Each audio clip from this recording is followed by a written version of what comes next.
Iki šiol visos mano kelionės elektromobiliu apsiribodavo pakankamai trumpomis išvykomis po Lietuvą.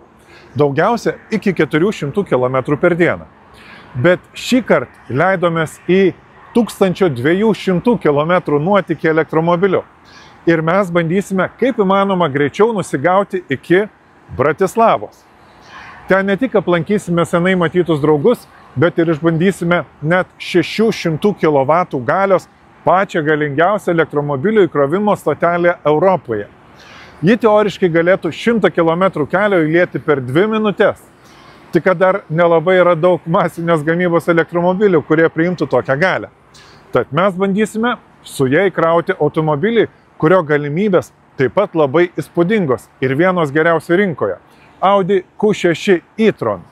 Šis naujausias Audi elektromobilis ne tik pasikaustė stulpe 95 kWh bateriją, galinčią įveikti beveik 500 km, bet taip pat sugeba 100 km kelio įsilieti per apytiksliai 6 minutės.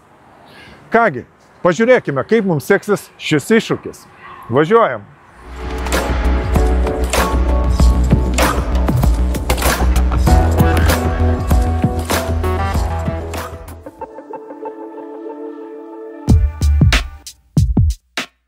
Prisipažinsiu, kad prieš kelionę turėjau tam tikrų nuogastavimų dėl sunkumų, su kuriais mačiau, kad susiduria dauguma keliaujančių ilgais atstumais su elektromobiliais. Pirmas iš jų – kroviklių paieška. Kitas – jau suradus juos, galvos skausmas, ar jie nebus užimti ir ar išvis veiks. Trečias – kaip pradėti krovimo procesą ir apmokėti už elektrą. Ir žinoma, visą šitą ciklą pakartoti bent 4 kartus kelionėje. Tam, kad streso būtų daugiau, dar pridėkite spaudimą iš šeimos narių. Ar tikrai nereikės laukti pakeliui sustojus tralo, kad parvežtų iki kitos krovimo stotelės? Tad laukianti kelionė atrodė pakankamai nenuobodi. Bet apie viską nuo pradžių. Planuojant kelionę, susidėliojau maršrutą su Google Maps, kuris kol kas neturi specialios funkcijos elektromobiliams, tad prognozuojamas laikas rodomas be sustojimų įkrauti bateriją. Pasitikrinau kelionės planą ir su ABT Route Planner, kuris jau siūlo tarpinius sustojimus įkrovimui, bet labai optimistiškai bendrą kelionės laiką su baterijos papildymais prognozavo tą patį kaip ir Google. Pasitikrinau ir trečią opciją – kelionės planavimo funkcija su Audi instaliuota navigacija.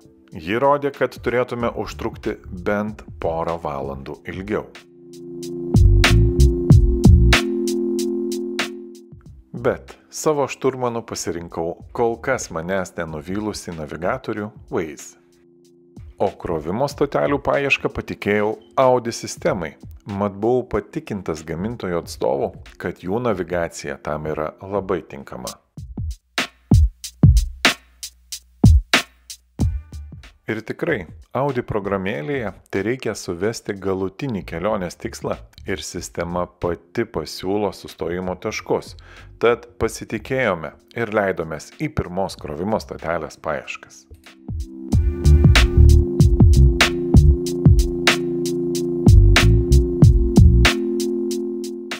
Kadangi važiavome šviežiai atidarytais keliais, Audi navigacijos žemėlapiai nebuvo spėję atsinaujinti ir vis siūlė paklaidžioti aplinkeliais. Tad Waze pasirinkimas mums pasiteisino.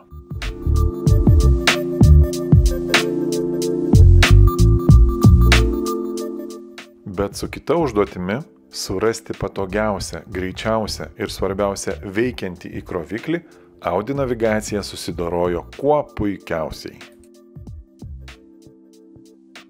O tam, kad nereikėtų sukti galvos ieškant būdo apmokėti baterijos įkrovimą, naudojome Audi Charge kortelę, kuri leidžia pradėti bei apmokėti šį procesą daugumos operatorių stotelėse visoje Europoje. Audi programėlė mus lydėjo visą likusią kelionės dalį ir be priekaištų dėliojo mūsų sustojimus ir įkrovimo sesijas. Mes iš anksto matydavome, kiek ir kokios galios įkroviklių yra tame suplanuotame sustojime ir keli iš jų yra laisvi šiuo metu.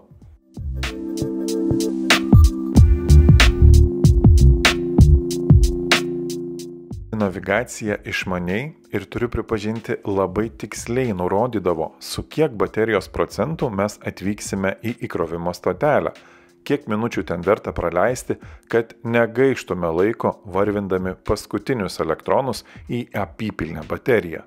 Programėlėje visada matydavai, kada gali judėti į kitą maršruto sustojimą, kad jį pasiektum su pakankamu baterijos rezervu. 10 balų.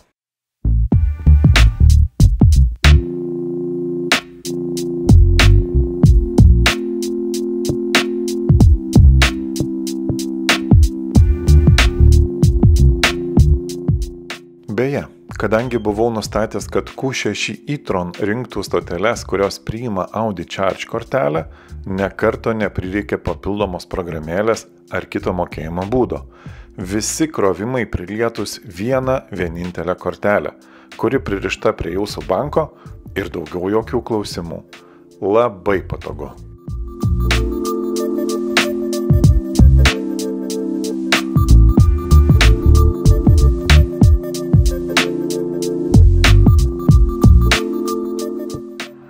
Šiuolaikiniai elektromobiliai pakankamai greitai gali įsikrauti savo baterijas.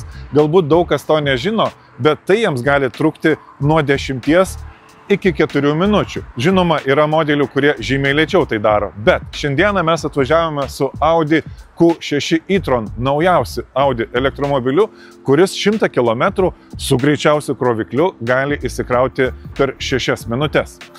Jisai priima iki 270 kW galią, bet žinoma, reikia rasti pakankamai galingą kroviklį.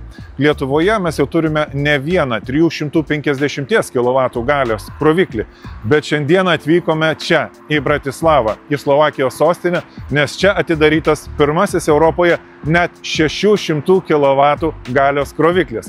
Ir jis tą galią gali pateikti vienam automobiliui vienu metu.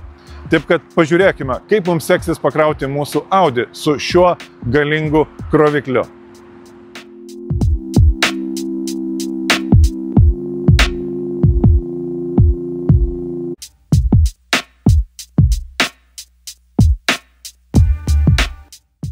Savaime suprantama, kad 600 kW galios nematėme, bet nors gamintojas deklaruoja, kad Q6 e-tron maksimali įkrovos sparta siekia 270 kW, mes pasiekėme 280 kW galią, o tai tikrai puikus rezultatas.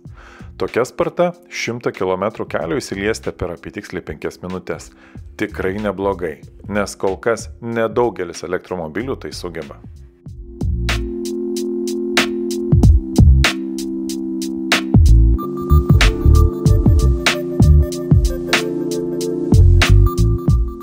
Laikas pakalbėti apie mūsų kelionės rezultatus.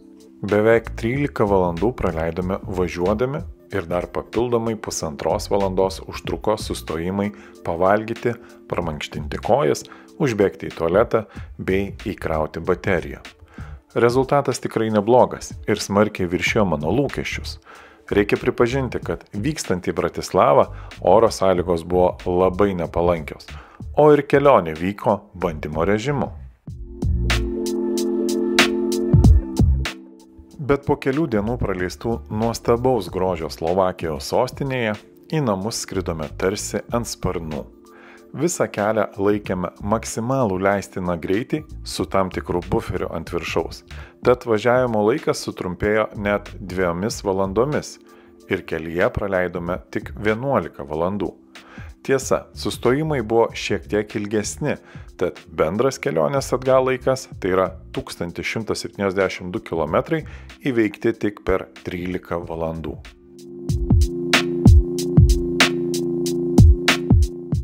Nuoširdžiai netikiu, kad šį kelią su degalais varomu automobiliu įmanoma įveikti greičiau.